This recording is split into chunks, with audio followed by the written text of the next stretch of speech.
Today I canned ketchup. You can use this video as a guide, but before you can anything, be sure to educate yourself about proper canning procedures. I'm using paste tomatoes, and I washed them and cut them into quarters. Then I put them in my food mill. You just fill the hopper with tomatoes, then help push them through with that plunger, turn the handle, and the tomato sauce comes out of the front and the seeds and peels come out the side.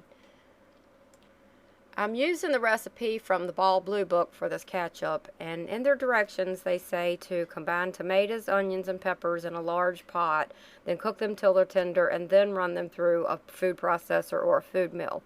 Well, I'd rather not do it that way because when you cook the tomatoes with the seeds in them, the seeds tend to make the sauce a little bit bitter. So I like to run mine through the food mill, and I just do them raw. As you can see, this food mill does a real nice job.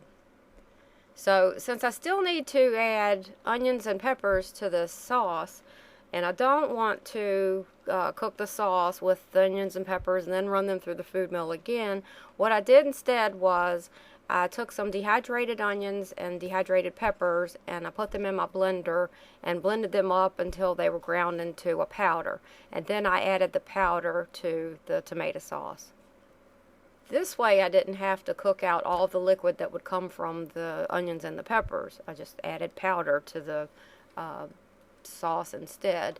And I noticed on the ketchup bottles that they use onion powder as well, and they also use dehydrated tomatoes for their sauces. So I added in the onion and pepper powder, and I'm using a turkey roaster to do this so that I can do a whole lot at one time. And the recipe calls for making 3 pints, but I tell you, this is such a labor-intensive recipe and it takes so long to do, I wouldn't go through it for just 3 pints. So I would at least triple this recipe.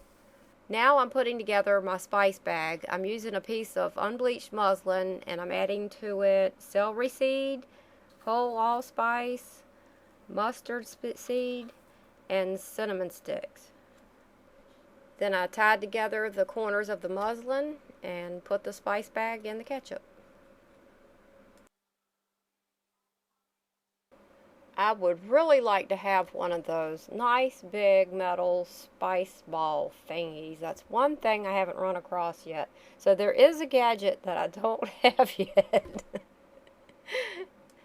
So until I run across one of those, this piece of muslin will just have to do. And muslin has a lot of uses, so it's good to have it on hand. Then I added the salt, the paprika, and the sugar. Then I mixed it all together thoroughly and simmered it for 25 minutes. And then I added the vinegar. And when the ketchup started to get kind of thick, it was scorching on the sides of the pan and had reduced down enough so that I could fit it into a pot on the stove. So I transferred it into a pot and cooked it for the remaining time on the stove.